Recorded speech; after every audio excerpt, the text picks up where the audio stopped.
ಮಾಡ್ತೀವಿ ಅನ್ನೋಂಥ ವಿಷಯಗಳನ್ನ ಮಾತಾಡುವಂಥ ಡಿ ಕೆ ಶಿವಕುಮಾರ್ ಅವರಾಗಿರ್ಬೋದು.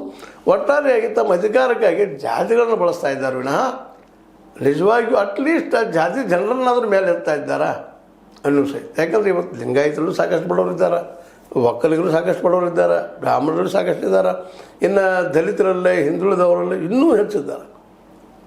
ಅವರವ್ರ ಜಾತಿ ಹೌದು ಅಟ್ಲೀಸ್ಟ್ ಆ ಪ್ರಮಾಣದಲ್ಲಿ ಮಾಡ್ತಾರೆ. ನಾ ಇವತ್ತು ಎಲ್ಲರೂ ಕೇಳುವಂಥ ಒಂದು ದೊಡ್ಡ ಪ್ರಶ್ನೆ ಏನಪ್ಪ ಅಂದರೆ, ಮೋದಿ ಆದಿಯಾಗಿ ಹೌದು ಮೋದಿಯವರು ಹಿಂದೂ ನೆಲೆಗಟ್ಟಲ್ಲಿ ಆಯ್ಕೆ ಆಗಿದ್ದೀರಿ, ಎಷ್ಟು ಜನ ಹಿಂದೂಗಳಿಗೆ ಕಳೆದ 11 ವರ್ಷಗಳಿಂದ ಈಗ ಎಷ್ಟು ಉದ್ಯೋಗ ಕೊಟ್ಟಿದ್ದೀರಿ? ನೀವು ಪ್ರತಿ ವರ್ಷ 2 ಕೋಟಿ ಕೊಡ್ತಾನಿದ್ದೀರಿ, ಅಟ್ಲೀಸ್ಟ್ 2 ಕೋಟಿ ಬರೀ ಹಿಂದೂಗಳು ಕೊಟ್ಟಿದ್ರು ಸಾಕಾಗ್ತಲ್ಲ, ಕೊಡ್ಲಿಕ್ಕೆ ಆಯ್ತಲ್ಲ ನಿಮಗೆ?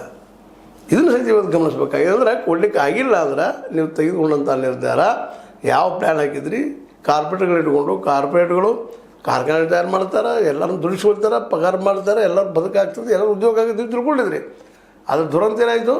ಕಾರ್ಪೊರೇಟ್ಗಳು ತಾವು ಬೆಳೆದ್ರೆ ವಿನಃ ತಮ್ಮ ಆಸ್ತಿ ಬೆಳೆಸ್ಕೊಂಡ್ರೆ ವಿನಃ 100 ಪಟ್ಟು 200 ಪಟ್ಟು 500 ಪಟ್ಟು ಎಲ್ಲರಿಗೂ ಉದ್ಯೋಗ ಕೊಡುವಂಥ ವ್ಯವಸ್ಥೆಯನ್ನು ಮಾಡಲಿಲ್ಲ ಅನ್ನೋದು ಈಗ ಕಳೆದ 11 ವರ್ಷ 12ನೇ ವರ್ಷ ಕಂಡು ಬರ್ತಾಯಿದೆ.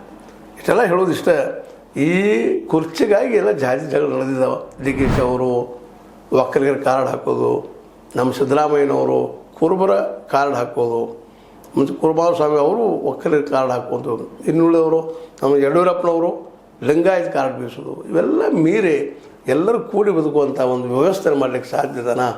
ಕೇವಲ 10 ಮಂದಿ ಕೈಯಲ್ಲಿ ಇಡೀ ವ್ಯವಸ್ಥೆನ ಕೊಡೋಕ್ಕಿಂತಲೂ ಎಲ್ಲರ 100 ಮಂದಿ ಕೈಯಲ್ಲಿ ಅಧಿಕಾರ ಕೊಡುವಂಥದ್ದು ಏನಾದರೂ ವ್ಯವಸ್ಥೆ ಮಾಡಲಿಕ್ಕೆ ಸಾಧ್ಯದನಾ?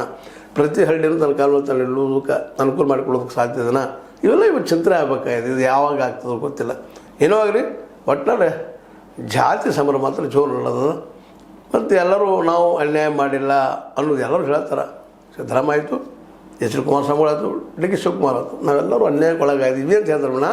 ನಮ್ಮಿಂದ ಇನ್ನೊಬ್ಬರು ಅನ್ಯಾಯ ಆಯಿತು ಅಂತ ಯಾರು ಹೇಳಿದ್ದಾರೆ. ಇದೇ ಒಂದು ವಿಚಿತ್ರ ಅಲ್ವಾ ಅಂತ ಹೇಳ್ತಾ, ಇದು ನಿಮ್ಮ ಲೈಕ್ ಆಗಿರ್ಬೋದು. ಲೈಕ್ ಮಾಡಿ, ಶೇರ್ ಮಾಡಿ, ಕಮೆಂಟ್ ಮಾಡಿ, ಜೊತೆ ಸಬ್ಸ್ಕ್ರೈಬ್ ಮಾಡಿರಿ. H16 ನ್ಯೂಸ್ ಅರ್ಥಾತ್ ಸಿದ್ದರಾಮಯ್ಯ ಸತ್ಯದ ಕೈಗೊಂಡು ಬಂದರೆ ಹೇಳು.